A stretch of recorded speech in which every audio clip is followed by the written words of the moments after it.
Okay, does socialism work? In a word, no. And let me explain why before you go reacting negatively or whatever. Socialism is seen in a very favorable light nowadays, especially because it guarantees equality of outcome, which means that there's no rich or poor, no one's better than anyone else, everyone is equal. And the way that happens is that everyone that participates, every individual in the community, right, contributes all they have or the best they have, which is then redistributed equally so that everyone is equal, right? And people are very in favor of that, especially for those that are kind of on the lesser side of society that maybe are poor, maybe don't have as good an opportunity or good education or whatever factors might be involved. People that are generally on the lower class of society are very favorable to socialism, which can be expected, right? That's not, we can't really judge them too much. But let me explain using a very relatable example why socialism is destined to fail. Okay. So the story is told of this school teacher, right? I think elementary school will say, and he wanted to teach his class about socialism and why it doesn't work. And so he told the class that at the end of every week on Friday, he would give out a test, and no matter how everyone did, everyone would get the same score. That he would take all the scores, he would average them so that no one was better than anyone else, everyone was equal. Okay. And so the kids, like, they didn't really care, right? They didn't pay attention. They're like, sure, whatever, we'll go along with it. Okay. So first week comes, week one, right? Now, the first week was how every other test went, right? You had your top students that got 100 easy, right? These are the students that maybe came from a little more privileged, quote unquote, home, that had tutoring or that had parents that helped them, or were just naturally smarter, could pick up things easier, whatever the cause, right? These were the top notch students, straight A's, right? Then you had the kids that were, not quite that high, but they still did decent, right? Your 80 percenters, right? And then you had your kids that were smart, but maybe didn't care at all, right? 60 percenters. And then you had your kids that really struggled. These were the kids that had the tutors come in and help them. These are the kids that needed all the extra help in the classroom. Okay. And maybe they come from troubled backgrounds. Maybe their home life wasn't great, whatever, right?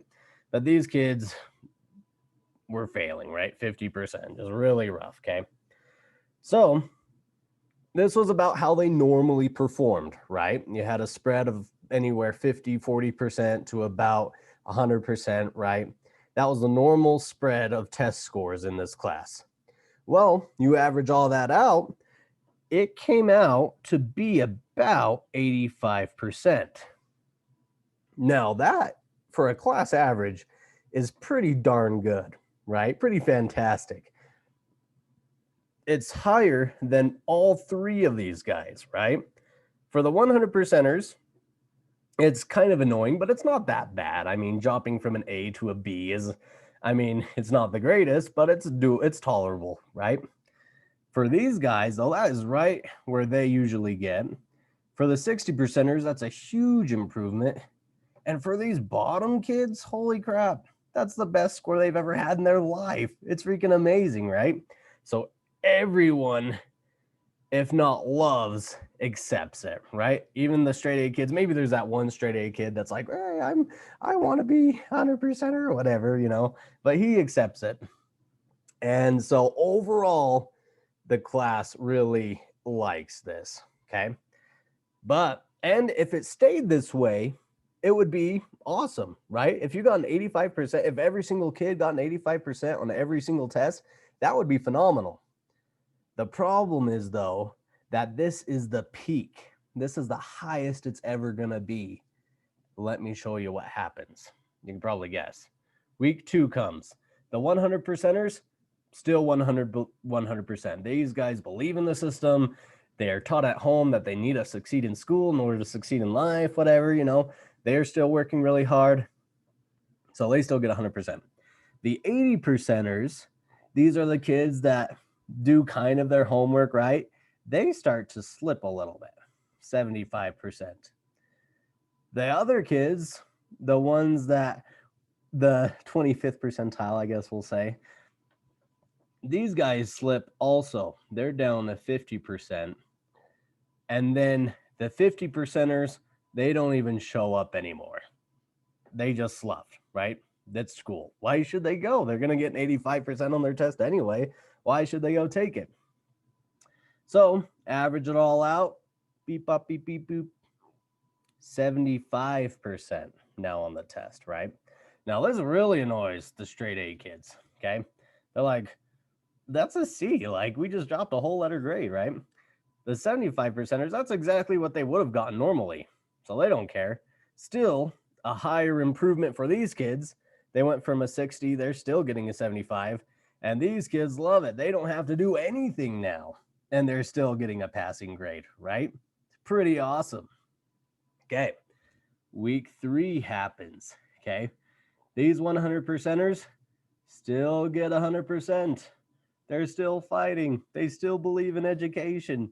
They know that they're the ones pulling the weight, so they're going to pull it as hard as they can, but they can't get any higher than a 100%.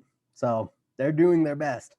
These 75 percenters, it's just fallen 50%. These 50 percenters now, they're gone. They're out of there. 0, 0. That averages it about out to 50%. Okay. Really rough on these guys. They're like failing now, right? These guys, they're starting to notice, like, hey, like we've always gotten passing grades, but now we're starting to fail. These guys, though, and these guys completely checked out of the system. Okay. All of their support is coming from this top group. Week 4, you can guess what happens. Still 100%, 0, 0, 0. Now it's down to 30%. Okay, this is lower than anyone had ever even been before. Like the lowest grade before was about a 40, 50%. Now the entire class is getting 30%. And by this time, the top group that had been working so hard, so diligently to try to keep the class up, what's the point anymore? They just quit coming to school too. 0, 0, 0, 0. The entire class, 0. Okay. Now the numbers aren't perfect, but the general principle is there. If everyone had kept working like they had normally, the system would be awesome. Everyone would pass with flying colors. It would be fantastic.